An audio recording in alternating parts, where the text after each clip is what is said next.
Hvala ti. Zdravo dragi knjigoljupci, dobrodošli u još jedan video na mom knjiškom kanalu.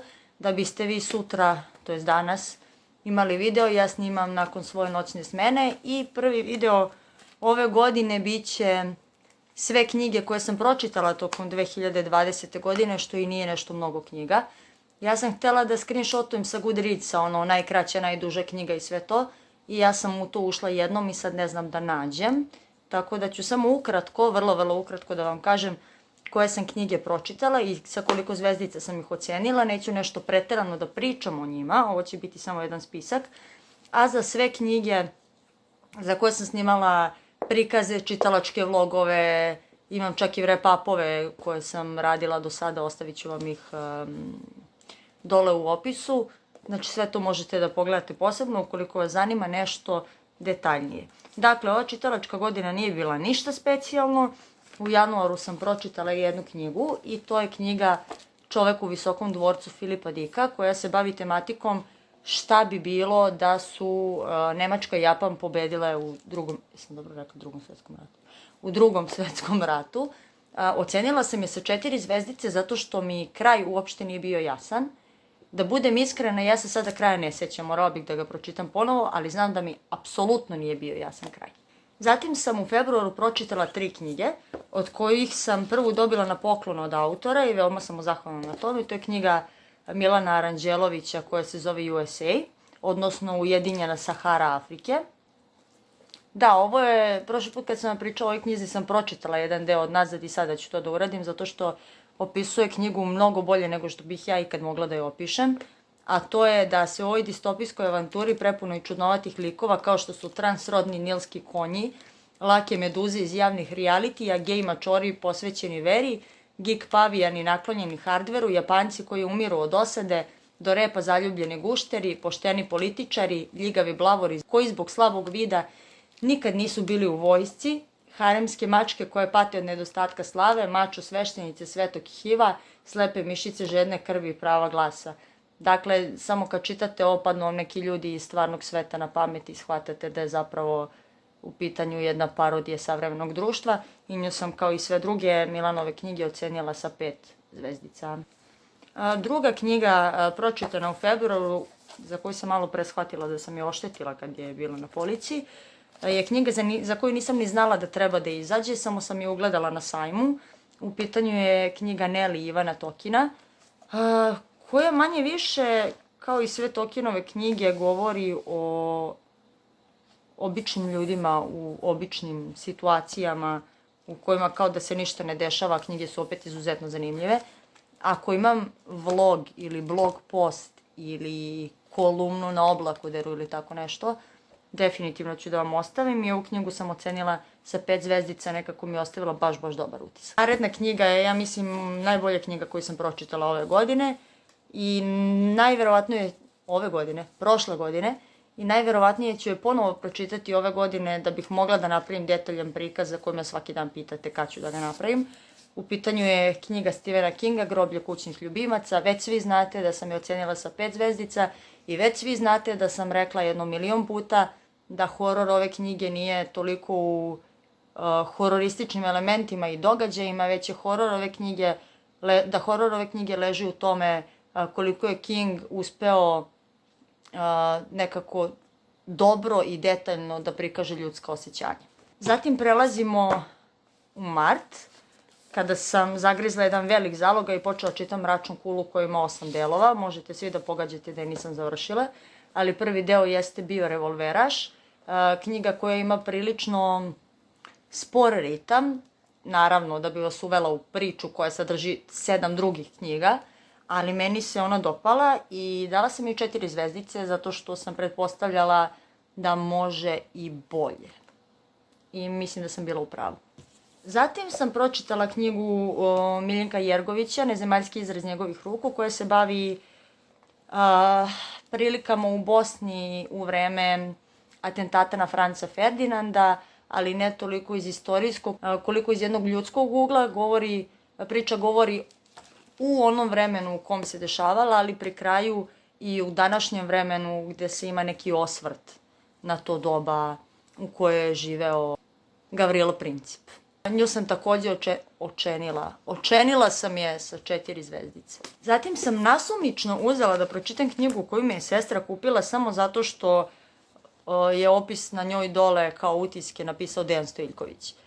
Knjiga nema veze s onim što Dejan Stojiljković piše, ali je bila izuzetno zanimljiva zato što se poigrava sa pojmom vremena i nekako taj ratni period u Beogradu, nacisti u Beogradu i to kako su se ponašali prema lokalnom stanovništvu je dosta verno opisano, a onda s druge strane imamo tu neku magiju, manipulaciju vremenom, onako baš je bilo čudno i sam kraj je bio prilično neočekivan. Tako da sam ja knjigu Gospodari vremena Petra Grujičića ocenila sa 4 zvezdice. Zatim sam pročitala nešto što nemam kod sebe, pa ću vam ostaviti sliku. U pitanju je strip 20XX. Ja se iskreno ne sećam više detaljno njegove radnje, ali se sećam da je savršen za ovo vreme korone i svega, jer ima sličnu tematiku zaraze i svega ostalog i mogla bih da ga pronađem pa da čitam i ostale delove. U aprilu sam odlučila da nastavim da čitam Račun kulu i pročitala drugi deo koji se zove 3 tarot karte. Ovde se konačno dešava neka radnja, ne bih je prepričavala jer je drugi deo, ali ovde se konačno dešava više radnje, ulazimo u priču malo detaljnije, pojavljuju se novi likovi, nije samo jedan usamljeni revolveraš koji putuje kroz pustinju u kojoj nema ništa. Tako da sam ja onako baš bila optimistična da nastavim da čitam ovaj serijal. Međutim, posle 2 dela sam morala malo da prekinem i da čitam nešto drugo. I na kraju nikad nisam ovo nastavila što bih mogla ove godine. Hvala Bogu, na početku svake knjige ima kratak opis šta se desilo u prethodnoj, tako da ne moram da čitam iz početka. Ako se ne varam, ja sam ovu knjigu ocenila sa 5 zvezdica. To je bila jedina knjiga koju sam ja pročitala u aprilu i onda sam odlučila da Kinga presečem nečim drugim. Počela sam da čitam autobiografiju Branislava Nušića koju stvarno jako volim i htjela sam da je se podsjetim, međutim to mi nije išlo.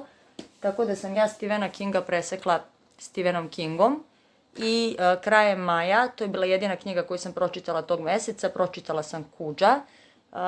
Mislim da čak ima vlog, bit će gore ako ima. Kudžo, pas koji ima besnilo i sve se vrti oko te priče. Oko 2 ljudi koji su zarobljeni u kolima i ne mogu da izađu zbog njega. I priča je skroz cool, samo nakon drugih Kingovih knjiga koje sam čitala mi nije ostavila neki strava utisak. Zatim, nemam kod sebe ni jednu od knjiga koje sam čitala u junu. Prvo sam pročitala Kirku, da vidim da li je vredna hajpa i Kirka mi je nekako najveće razočaranje ove godine. Ocenila sam je sa 3 zvezdice što nije loše, ali sam očekivala da bude mnogo bolja. Mnogo detaljno o njoj imate gore u kartici u videu da li je Kirka vredna hajpa. Zatim sam se prebacila na Bookmate i kratke priče Dejana Stojiljkovića tamo. Već sam vam pričala u jednom wrap-upu, to će biti gore, da sam pročitala ili slušala na audio Iris 2, Duboko i hladno i Žuti šafran, od kojih mi je Žuti šafran definitivno omiljena, zato što se bavi religijom na jedan onako jedinstveniji način i glavni lik u celoj priči jeste Sveti Valentin.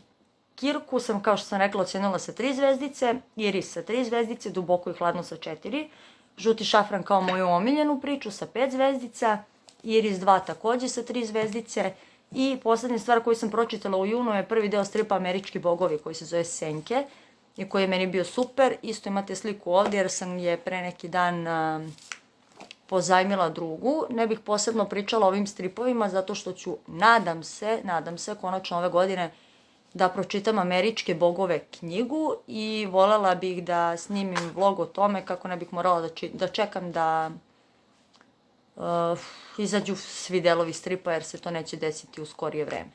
Zatim sam u julu čitala jedan totalni mindfuck od knjige i video koji će izaći gore clickbaitovala sa prvi put čitam Murakamija, a ovo nije Haruki, ovo je Ryu Murakami.